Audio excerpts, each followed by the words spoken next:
everybody. We do have a very long agenda, so I'd like to try to get through as much of it today as we can. We don't have any new agenda items that have come from the district website. We keep putting the items on, so for right now, everything that's been put on the website is on the agenda. My hope is that if we don't get through all of this today, that we meet in June and then take July off, and then we can, in June, if we meet in June, you can let me know what you want to do about August, but that's kind of what I was thinking. So I guess we'll address the elephant in the room first and talk a little bit about the play at Athol Elementary.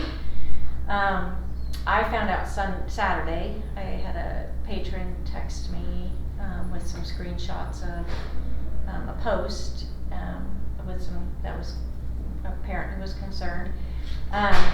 So I reached out to the principal on Saturday, and we had a limited conversation. So I talked to her on Monday, and so just for some background, we've been using the Missoula Children's Theater for decades. I had them at Betty Kiefer when I was a principal, and they have done a great job. The principal gets to choose the date and the play that they want to do, and it's all after school opportunities. So, and for elementary kids, there's not a lot of extracurricular, so it does provide that for them. They bring all the costumes, the script, the music, everything, and then they lead the learning for that week, and then they do the play. So that's typical, and they also send a bio for every person who's coming, and then the principal actually has to work with parents to find, or staff to find, housing for the people who come from Missoula.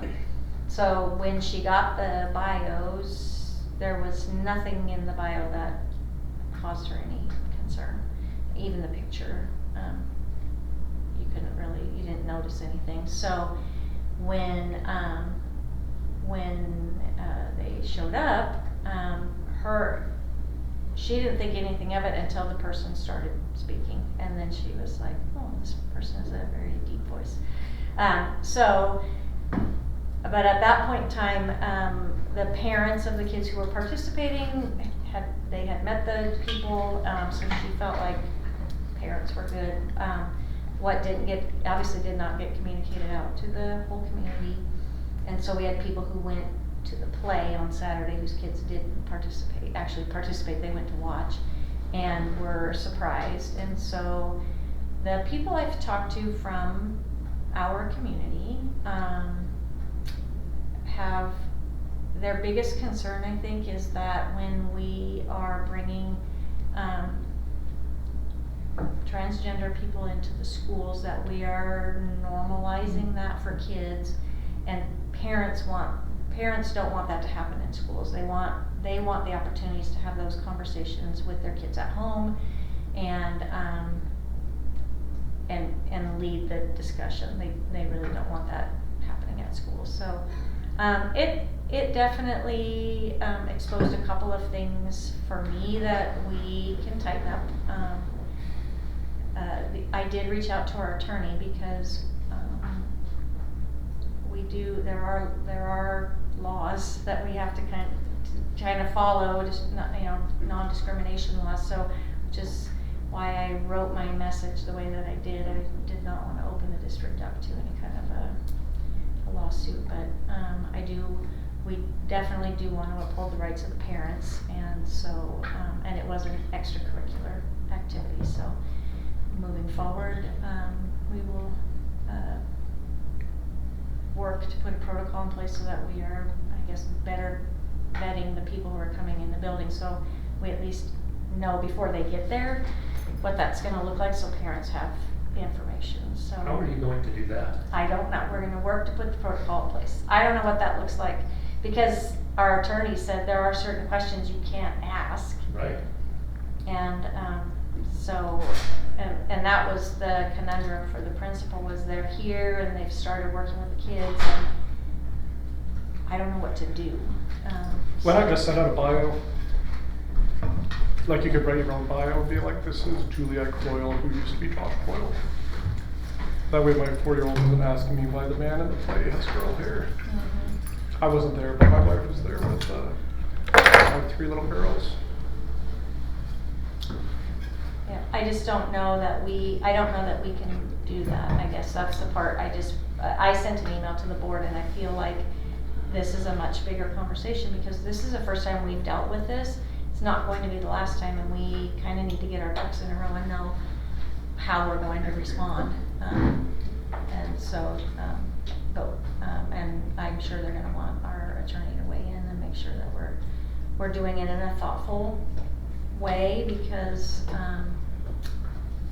the other part of this issue for me is we do have kids in our community who live within that community, and I don't ever want to send the message to our students that they're not important, they're not valued, they're not loved, and so I'm just trying to be very delicate, but the number one thing for me is our parent rights, so we need to make sure that we're putting that first and foremost. Did this person cross any lines or break any policies or rules or endanger any children or put them in an unsafe position? No, I think, I heard from one mom who was concerned because Idaho, during the legislative session, there was a law passed about compelling speech.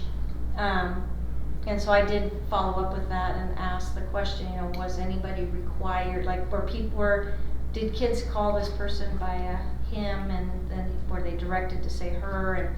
And the principal had staff members, which we always do anyway, with the kids and the 2 people from the Missoula Children's Theater at all times, and she said that that was never an issue because when they came in and introduced the people, they just introduced them as Miss Olivia and Miss Juliet, and so the kids, that's just what they called them. But in her mind, by introducing them that way, that's kind of compelling speech, because it was, what her concern is that we're confusing kids. So I guess I just don't want to step on the toes of parents. So the step that I felt like we really missed was communicating with parents and letting them make a decision, and we didn't do that. So that has to be, and then we will put some protocols in place. I don't know what those are going to look like, but so at least we have some way of dealing with it when we're surprised, like they were in this situation. They didn't know what to do, and so that's worked. Sally from church, the pianist from church, she was the accompanist for that. She said it was fabulous. There were no lines crossed. I don't think anybody's concerned that Yeah. there's abuse. I think it's just there are parents that don't want their children to be exposed. I'm not concerned that they're going to be abused by these people. No one's saying that. Yeah. Not at all. And I think, like you're saying, informing parents and letting them have the decision of whether they want their kids to be told to say Miss Juliet or not. Because it's a social thing that we have as a society that we all are navigating. And as a parent, I get the choice how I navigate that with my kids. Right, and that's the part. No one we is missed, coming yeah. forward and saying that the district is abusing kids or putting kids in abusive situations at all, or that that person was abusive. That's a really outrageous, outlandish statement.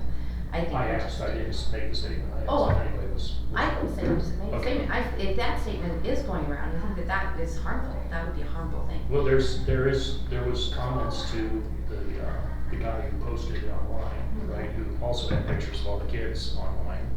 I don't know if there's any rules or anything like that or laws against that. Yeah, However, there was comments on there where he was inflaming people. In fact, one person commented saying, I would go in and tear that school down piece by piece. The hard part is that we see so much social media commentation, and then groups get grouped by the most radical social media commentator, right? So we're gonna have fiery comments on both sides, and then if you align or you think this way, then the most fiery comment on that side I have to align with. That's not true. I don't have to align with that comment. And I don't think that that's where the middle ground lies in this district, and that's not where the parents' hearts are. And I don't think that that's where the board is. We need to come together as parents and the district for what's best for children, and in a loving way. There are these people, there are different viewpoints in the entire district, but parents have the rights to bring certain things forward to their children, and parents have the rights to expose their kids to certain things. But the stuff that happens on social media needs to stay on social media. We need to meet at a table and have Right. common ground. I agree with you. I guess from an educator standpoint, what I'm really hoping is that the things that we do in our schools are things that are not controversial, so that all kids can participate. That's what I would hope, Right. because that's what schools should be. It should be a place where they feel safe,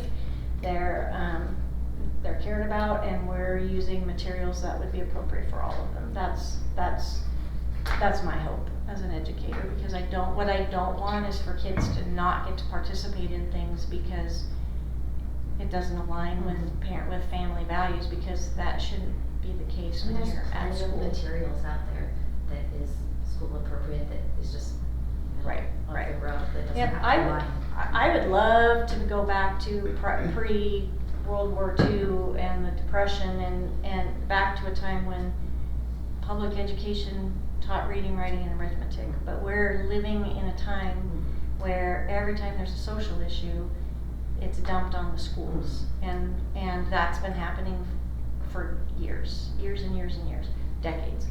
I think right now we're in this place that parents are noticing that as well, and saying, no, we don't want you raising our children. We want to raise our children. We want you to educate our children. And so the parents are pulling back, which is wonderful.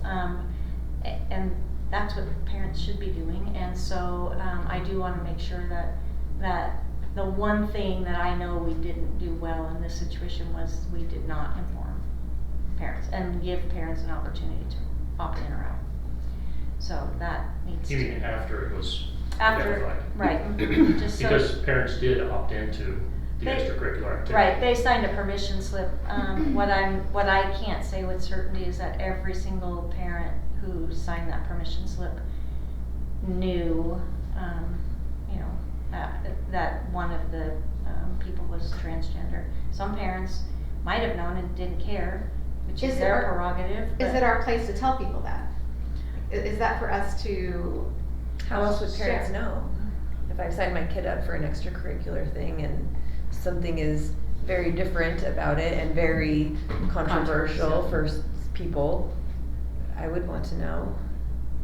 Yeah, we would have to craft that carefully, but I do think there's a way to give parents an opportunity. I mean, isn't it kind of like in the religious state, like what if your kids sign up for an extracurricular and one of the people starts handing out rosaries and wants to pray the rosary with a bunch of kids? I don't know, it's just kind of, sometimes I'm like, we have to find that middle ground where we're just not doing things in a public school that either side doesn't want, kind of thing, like you said, just back to the basics. Where do you draw the line at, right? I'd I mean, like to. there's Everything people- makes people uncomfortable. I mean, we live in a world where everybody's uncomfortable with everything.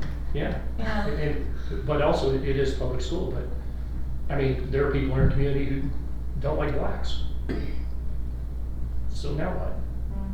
Now we have a black person come in that's doing some work. Is there gonna be uproar on the social media and give you headaches and stress you out all week? Or there's people in our community who are anti-Jewish. Is that gonna be an issue? Yeah, well, Where do we draw the line?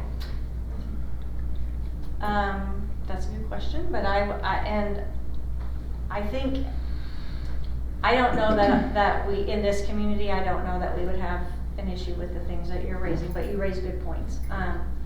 I do know, Seen it firsthand. but not in our schools, I've not seen. No, in our community. Yeah, I've not seen that. in our But those schools. community members also have students here, right? And And away we go. racism is at an all-time high in our community right now, so we're just, this is a really hard time for public education, and we are trying to navigate it the very best that we can, but we also recognize that people are living here because of our conservative values, and so what I don't want to do is take away the rights of parents to be able to parent their kids. So that's ultimately where we need to make sure that we're consistently meeting that mark, and then parents get to make that decision for their kids. So. I think, sensitive topics like that definitely are to be handled at home by families. There's no doubt about that. I don't want anyone talking about these things to my own children, about these things but me. But I think we also need to be really careful about respecting everyone's human rights. Mm-hmm. And so I wouldn't touch this without a lawyer by any means. I have been in close contact with ours, so yeah. What about an opportunity? I mean, I don't believe there's an exclusive right for this group to have a repeat performance every year.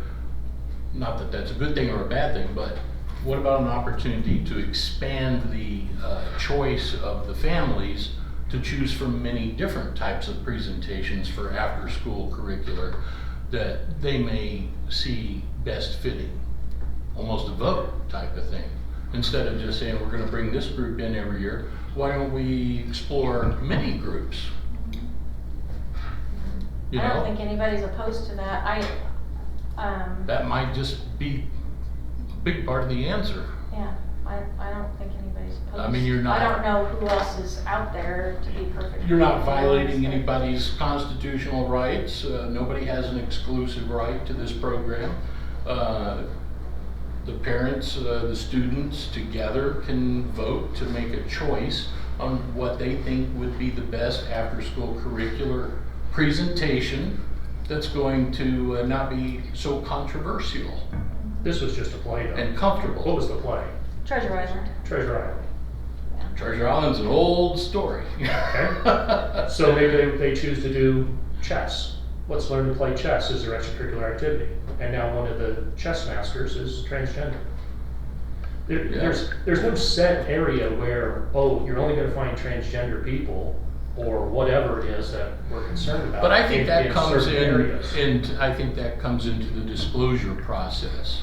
When you're courting these groups, I think they need to be at full disclosure. What is their presentation, and give us the details. And that's where Is you- there anything and that's where you going? cross legal boundaries.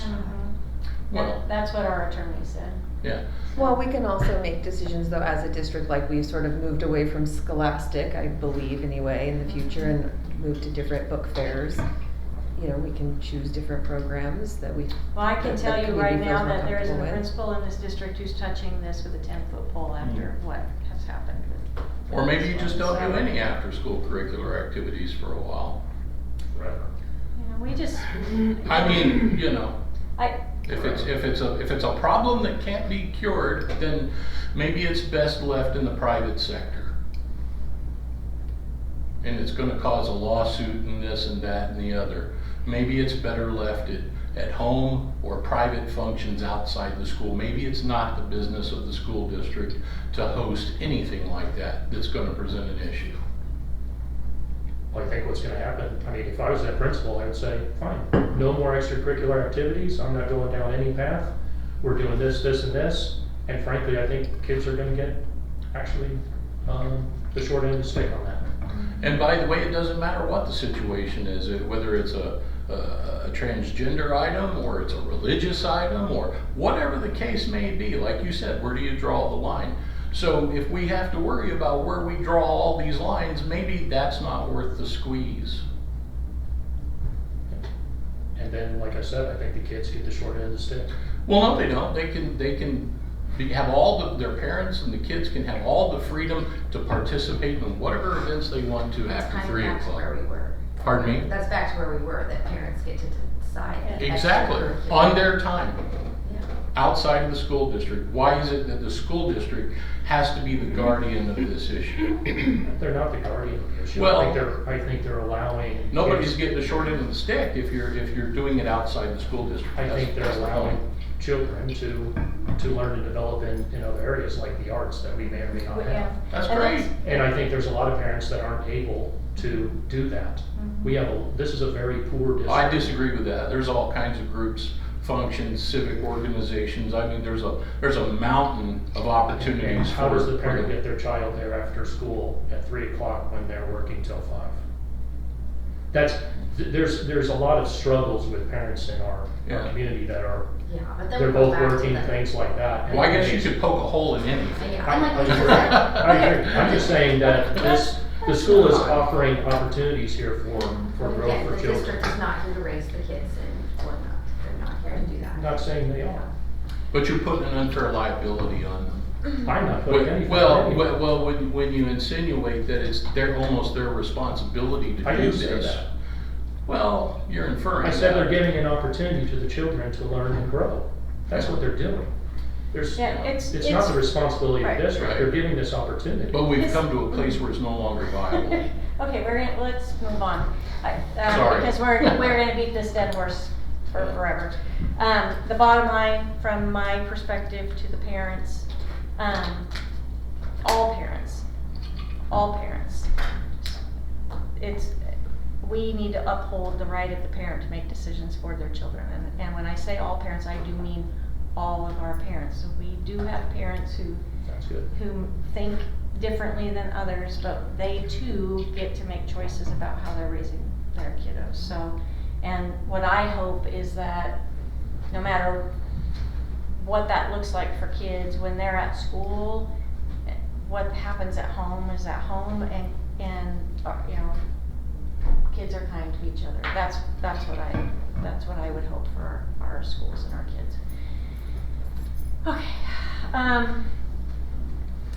Watching the December meeting video, it was stated a few parents had objections to sources of strength and it was removed. What were their objections, and did they actually review the content thoroughly or just read online comments?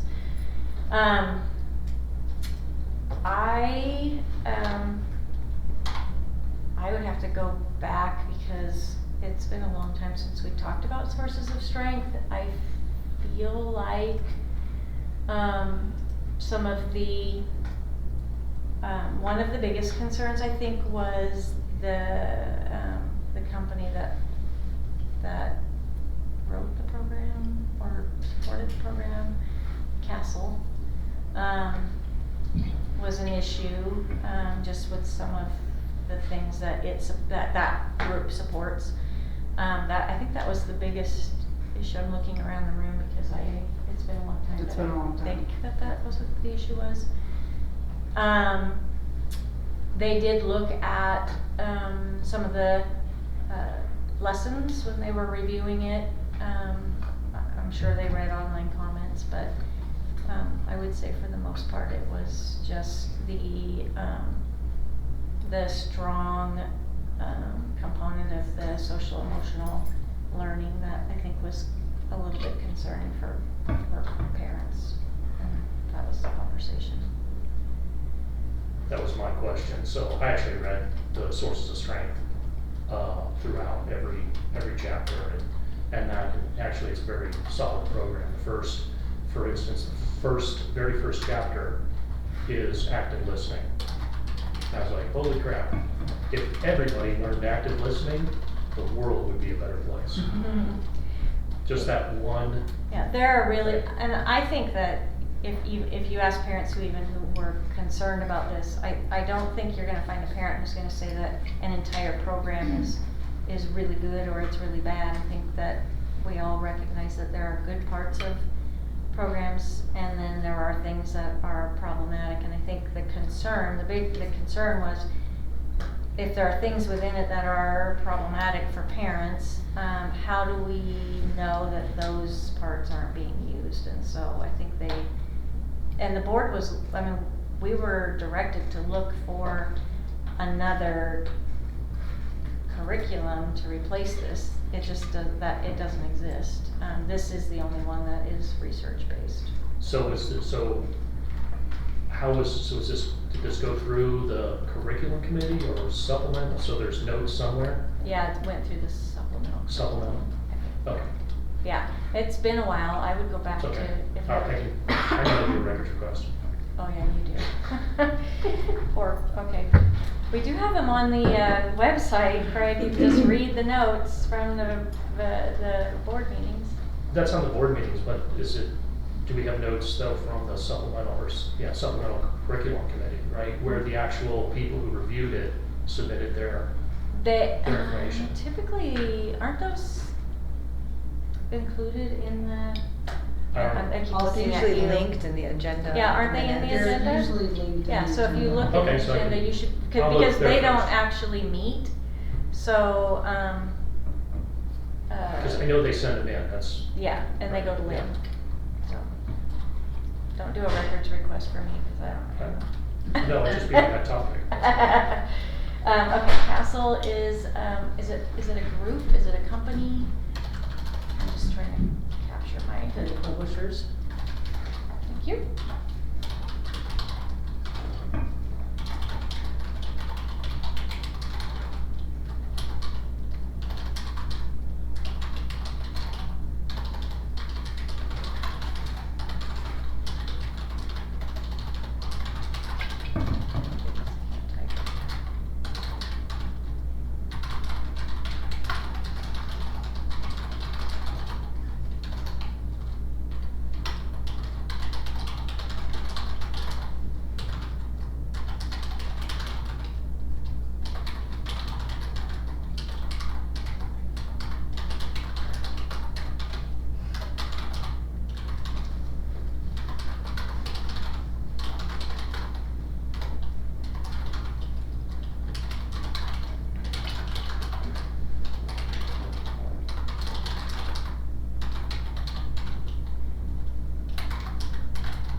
Okay, the long-range planning committee's goal is to gather input on the community's priorities for addressing educational needs and submit its recommendations regarding educational facility needs to the Board of Trustees. How is it going about getting input from the community? I've not seen a survey from this committee. If they're wanting to get input, they'd make more of an effort. So we did send out the community survey, and the results from that are going to be shared at the board meeting on, I think it's May 29th.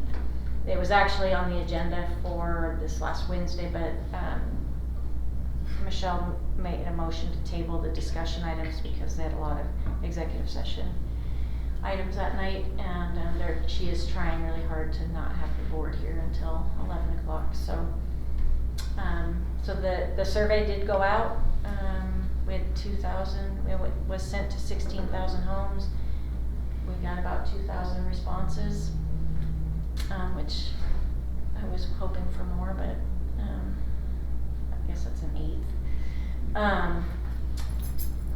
And the long-range planning committee the committee isn't meeting currently because they're waiting for the strategic planning committee to finish the strategic plan, because that drives everything that they're going to do, and so it didn't make any sense for them to continue to meet until that document's done. And the next strategic planning meeting is, I think, next Monday. It's next Monday. And hopefully get that document dialed in and then take that to the board for the full board to take a look at it.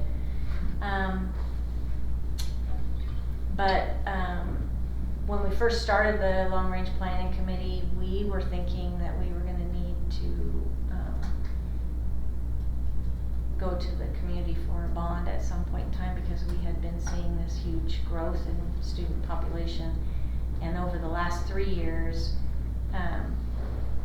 we're seeing declining growth. So we're projecting when we start school next year that we will be down another 124 kids, and this year we were down 100, and last year we were down 100. And so last night we had a budget meeting, and we worked together, the board and I, to trim $2 million from this year's budget so that we could have a balanced budget for next year. Because the declining enrollment and then moving from enrollment to ADA, we're just not getting as much money from the state. So so that committee will come back, and we will definitely look at what our 10-year plan is, but it will be hard to kind of know what that's gonna be, because even though our communities are growing and we have more people moving in here, they're not moving in with kids, or they're not moving in with young kids. Because for the last 2 years, the only school that's really grown has been Lakeland High School. Wasn't this a subject about a year ago? We had the Secretary of Treasury here at one meeting. I don't know if you recall or not, but we were talking about that. And I remember vividly that I expressed concern that, hey, this is kind of a bubble thing we're seeing right here, right now. And there's no guarantee that we're gonna continue to see that 1 to 2% growth that Yeah, no, it's not whoever happening. it didn't happen. Who was that individual? I thought it was the Secretary of Treasurer? For the district, maybe? Was it Are you their talking hand? about Who's- Brian Moss? Maybe. He's, Great. he was our CFO. Okay, was? Yes. Yeah. Not anymore. Maybe that 2% growth thing didn't. Well, you know, if you pan out look, if too you much. looked at our 20-year historical growth Yeah. on average, it was 2%. I mean, there Yeah. were definitely times when it Yeah. would go down and then Right, go up. but we were in unusual circumstances here over the last 4 or 5 years. It was real different. There was, Yeah, we had huge growth. a lot of overbuild too right now. I think you're gonna see, I mean, it's just opinion, but I think you're gonna see a lot more empty buildings before you see full ones. Well, our current CFO is projecting a 5-year trend downward. I think you're probably on the right That's track. as far as she went, and she did get statistical data from the state of Idaho for live births. That's probably much more according to Hoyle, I would imagine. Yeah, so, Do you anticipate we're gonna be running the levy this November election? yeah, well, that's We gonna don't be have my, much choice, right? that's gonna be my recommendation, because our choice now is November or May. Right. And May's just too early, or too late, with regard to just the whole budgeting process. Plus, Plus it's one shot. right, well, and I honestly, if the levy doesn't pass in November, I don't know that the board's gonna be willing to rerun it, because we heard loud and clear last time from community members that, you know, just run it once, let the community tell you what they want, and then be done with it. So that means, in my mind, we have a lot of work to do between now and November to make sure it passes. But we heard loud and clear with the vote in May, right, when it passed. So I know there's people that are upset that it was run again, but it overwhelmingly passed in May when it was rerun. Well, I think So people that are tells me upset that that it people are then failed. saying, hey, we Yeah. support this. Right. More Well, and people that- showed up. Right, and I would tell you, in our district, historically for forever, our parents just don't vote. I mean, it's been about a 17% group of parents who consistently vote in our elections. And I don't think it's because parents don't care. I think that they're all busy and everybody works, and up until a few cycles ago, we easily passed every bond, every levy that we took, because the community, and the district and everybody it was very cohesive, and the community was very supportive. We now have a lot of new people who live here, a lot of retirees, and they're living on fixed incomes, and so they may be very supportive of public education, but they're terrified of being taxed out of their home. Yeah. And so we have more of those people here that we have to just get in front of and talk to and explain things to. So in my mind, November makes the most sense, because it's a presidential election. Everybody who would vote is gonna vote. And when you look at our no votes, they're almost always, it's always the same number, or it's always about 2,200 no votes in a school election. So the no votes are going to be the no votes. Those people are, that's how they vote, which is totally fine. That's their prerogative, and they all have lots of reasons for why they vote the way they do. But I think if we do it in November, we naturally get more parents out to vote also, which I think helps us, Agreed. because I think our parents are supportive Will of there what be we do. more of a visual? I remember the first time around, it was kind of like, we didn't do a lot of signs. Oh, we didn't do a lot of things. we will hit hard. So the problem with the timing is the board's gonna I'm gonna ask them to make a decision at the end of May. one of the things I'm planning on doing is, because there's a lot of information this year from the legislative session about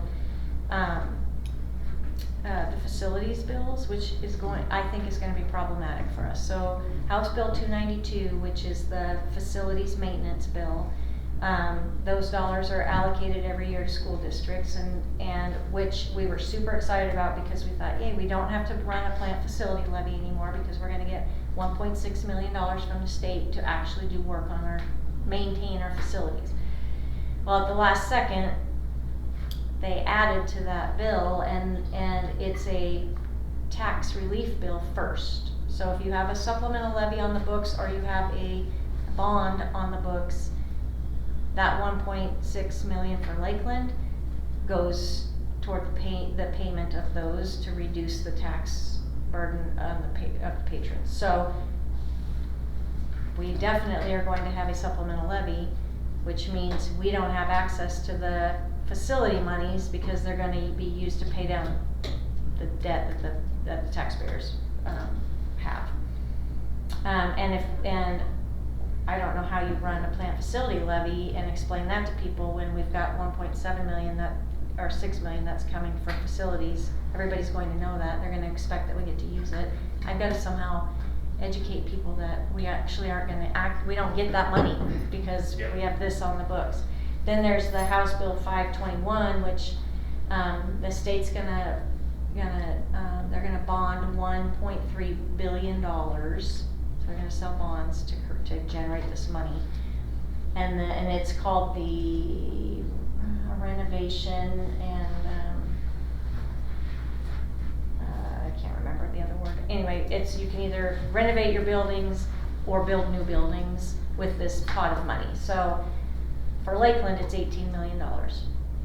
What the state had anticipated was that they would just give everybody 1/10 of it over 10 years, and you could put it in a savings account and wait till you had the money. Or if you know right up front you're going to do some big projects, you can take the whole thing. They were hoping not everybody would take the whole thing because they have to sell bonds to get the money. But the way they wrote the bill is if you take it in 10-year increments, it becomes a tax relief money and it has to be put toward your taxes first. So Everybody's gonna take the everybody's going to take the lump sum because there's only one district in the entire state of Idaho who will get that facilities money because they don't have a bond or a levy on the books. One district, that's it. So nobody's getting that money, and everybody's going to take the lump sum over here. And because everybody's doing that, we have to make sure we set aside some money, because if the state can't sell the bonds to make the payment on the 1.3 billion, they're gonna send us all a bill and say, you need to send us back some money so we can make this bond payment. So then you can't use all the money until, so we're kind of in a quandary. So it on paper looks like, wow, we're getting a lot of money to take care of our buildings. We're not really sure what that's gonna look like. So my plan this year is, once school's out, Jackie and I are I'm just gonna do a little weekly 3 to 5 minute video, and every week add a little bit more information, and then we'll just have all the videos linked to the website and available on social media so that people can go back and watch them. So that, because if I just give them all of what I just gave to you, people are gonna walk away. Yeah, exactly. Too much information. So I need to break it down into small, manageable pieces so people have a really good understanding. It seems like it's always changing too. The state is always changing. Always. So it's like a target that is moving. So were those House bills passed? Are they? They're law. They're effective now. Okay. Yeah, starting July 1st. You're gonna have to run a plant facilities levy. I know. I don't know You how have to. no choice. I don't know how to get facilities dollars. I don't know if the board's going to do it. So we'll have to wait and see. But And there's a good chance you're gonna have to raise the supplemental levy. yeah, I'm hoping not. But When was yeah, the last- we have to look at that. I'm sorry. Sorry, when was the last levy run? Has it been 2 years already? No, this is the first year of the levy, and then next year will be the second year. But we only have November date and May date. we used to have March, and so historically, most districts ran it in March, but when they did last year when they did the property tax relief bill, they took away our March date. And this year when they did this property tax relief bill, they took away the August date, which we never used anyway, so I didn't care about that one, but. You think that'll confuse people that were voting in November, thinking, oh gosh, we just voted on this? Yes. I know. Yes, it will. Yeah. And that's so- another thing that needs to be explained. Yeah, because Yep. it's not like we're taking that extra money from you, we're just voting for it. Right, A yes. yes or no in November. Yep. And it becomes effective It this date, which is Yeah. almost a year later, 9 months later. Exactly, than yeah, it is. July 1st, so, yep, all of that information I have to somehow get out over the summer, and then Lynn and I will go and meet with business owners and just talk to people in the community, and then as soon as the kids are back in school in September, I need to be in front of all the parent groups in September, because it's gonna be all hands on deck, because we don't have a lot of time to get the word out and make sure that people really have a good understanding of what this is all about. And to your point about increasing the levy, I did ask our CFO to look at how much do we get from the state for our staff to pay them, and how much do we actually pay them, because we're only getting $48,000 for every single person in this district, which is the first step on the teacher salary schedule. We don't have all 271 teachers on the first step of the teacher salary schedule. We pay the difference of all of that. So we need to see that. I think the community needs to see that there's a very big discrepancy between what we get and what we pay. And then,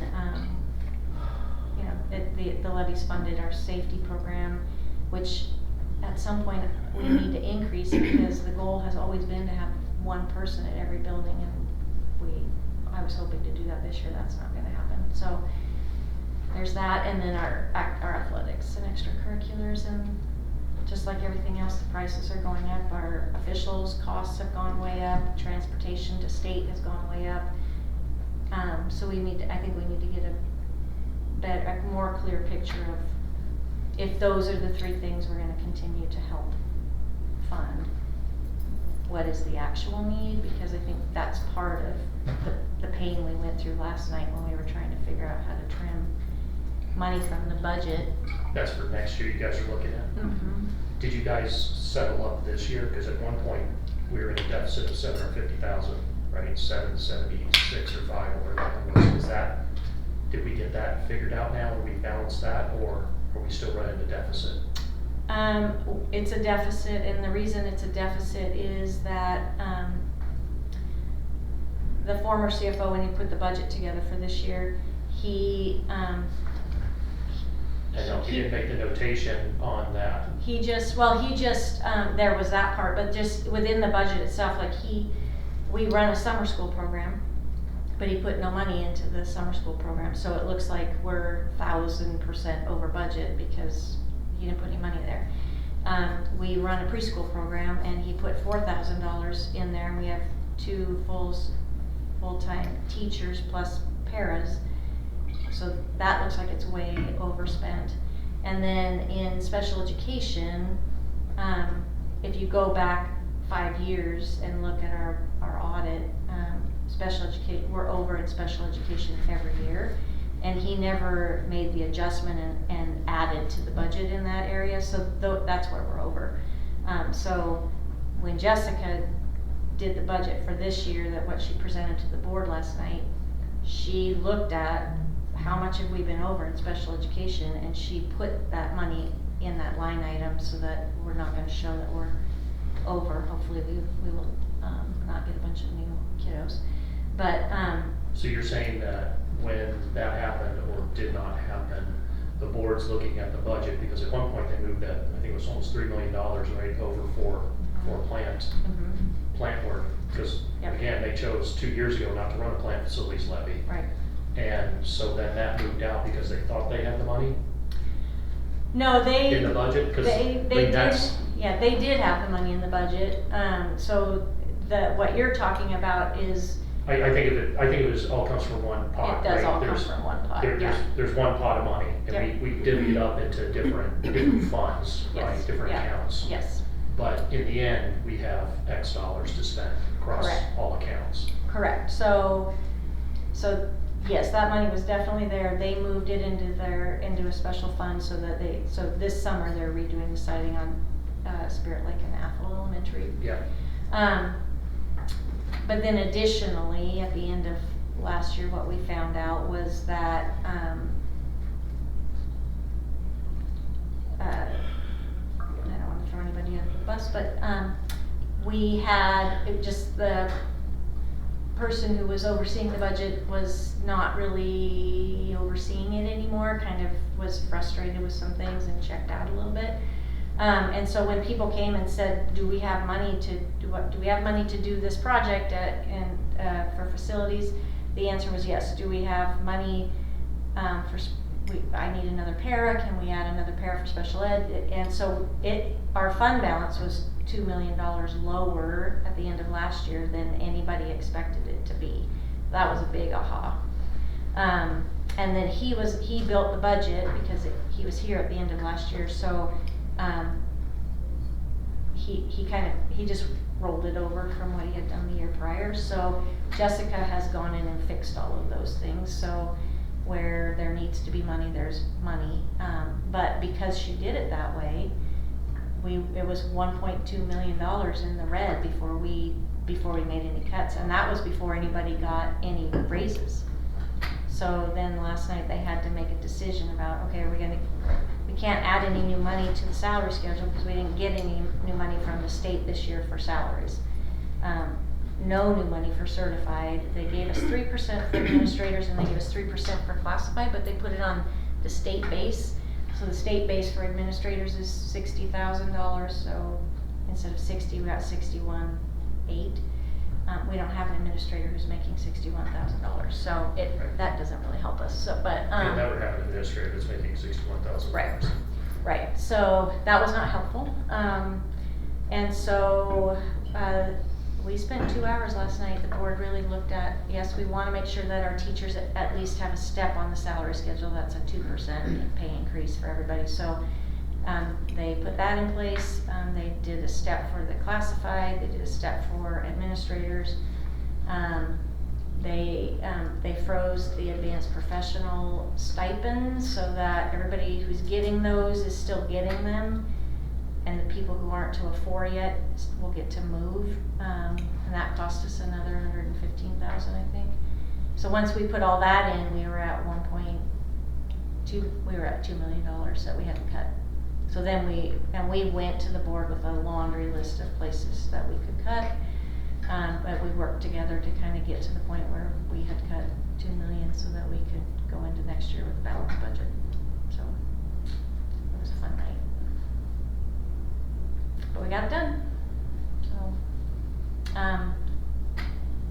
so the levy's gonna be important. The board is, when you look at, because of ADA,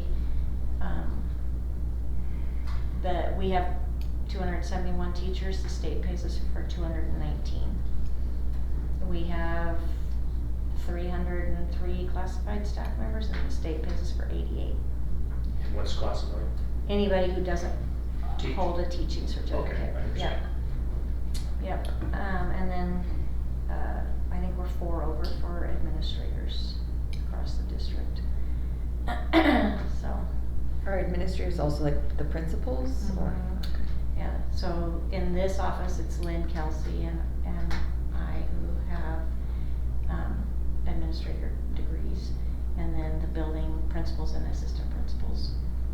So I was talking to one of our board members today, and he had some ideas on ways to cut administrators, and one of them was, well, we'll just have one administrator for every 3 buildings, and I said, we cannot do that.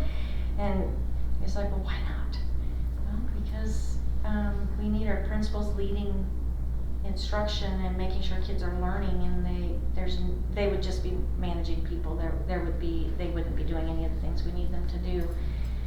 But really, if Lakeland was gonna get to a point where we had as many administrators as the state pays us for, it's because we run small neighborhood schools. So we could close Athol and Spirit Lake, for example, and move all those kids down and add on to the 4 schools down here. And you could close Timberlake High School and move those kids into Lakeland High School, and we'd have a 1,400 student school. And there's your 4 administrators, and now our district looks like every other district, where you have a large high school and bigger elementary schools, but that's not ever been what this community wants. So while we have small neighborhood schools, we're always gonna have more administrators than what we get paid for, so. When they issue that money, is it based on the number of staff, or is it more or less just a lump sum? Here you go, you make it work. Oh, no, it's a very interesting formula. So they start with what is your average daily attendance and how many kids is that, and then they figure out, they have a formula for figuring out how many units you have, and a unit is basically a classroom. And so for us, it's 215 units. So then that number, they have indexes. So to figure out how many certified staff you have, how many teachers, you multiply that number of units, 215 times, I think it's 1.02. And so that gives us 219 teachers, certified teachers. And then like for administrators, it's 0.075 is the index. I can't remember what the classified staff is, and the pupil service people, so those are our nurses, our school guides, and counselors. That index is lower than the certified teachers, so they figure all of that out. Then they put all of our people on the state salary schedule where they belong, and any additional stipends that they get goes with them. They take everybody's salary, they add it together, divide by 271, because we have 271 teachers, and they give us a weighted average. So our weighted average salary is $60,000 for certified teachers. But then they multiply the $60,000 not by the 271 teachers we have, but by the 219 they're gonna fund. Hmm. So that's how that. So it's tied directly to the number of staff, for sure. It's all generated based on the kids' attendance. Mhm. So, before COVID, we historically were always around 97-98% attendance, and now we're at 92. So that's a significant hit. Is the strategic plan committee addressing the small neighborhood schools as they create that plan moving forward? We haven't gotten to facilities, but that'll be part of the conversation.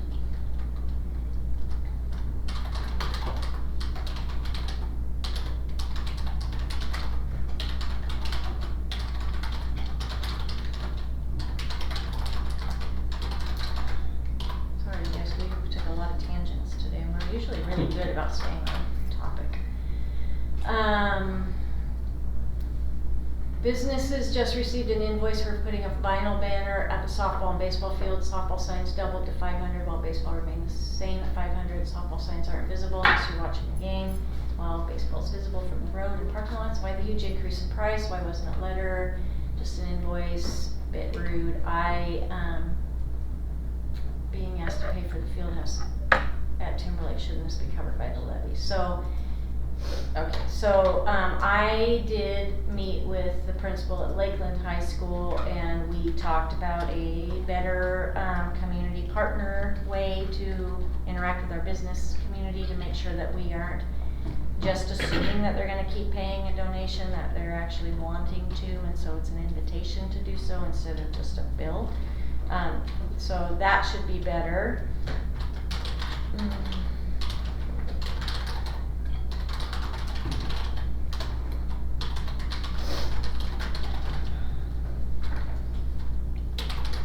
Where does that money get used for the banners? Does that go to the athletics program? So the banners along the middle school fence I see out here are also? Okay. Yep.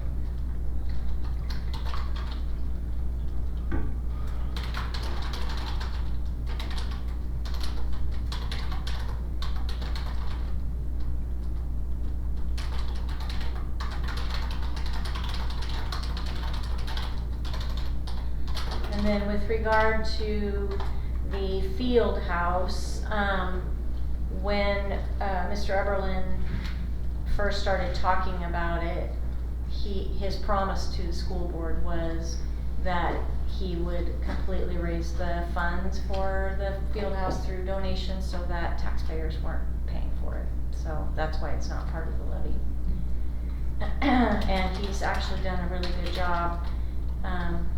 I think he's already secured $350,000 in cash, and then he has a lot of in-kind donations for labor and materials. So the next step for him is we're gonna put out an RFP for a general contractor, and then in that RFP it will state that we have several businesses who are willing to donate, and whoever we hire is going to need to be willing to work with businesses maybe they don't typically work with as far as subcontractors go. So that's Should be where a we're nice at. field house. Yeah, and Lakeland High School is working on one as well, but they're just in the infancy stages for theirs.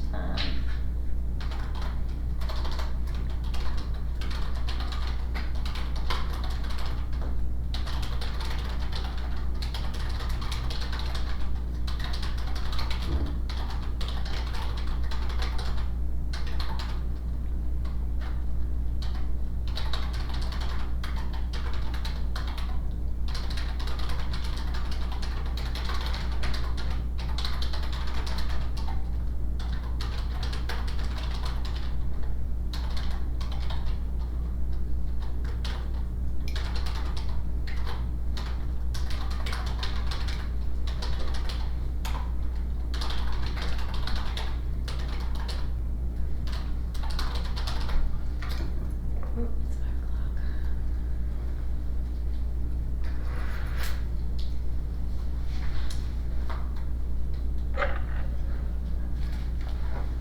Okay, that one will take a little bit of time. So I guess we're gonna stop here. So we definitely are meeting in June, because we didn't get very far. So thank you, everybody, and I will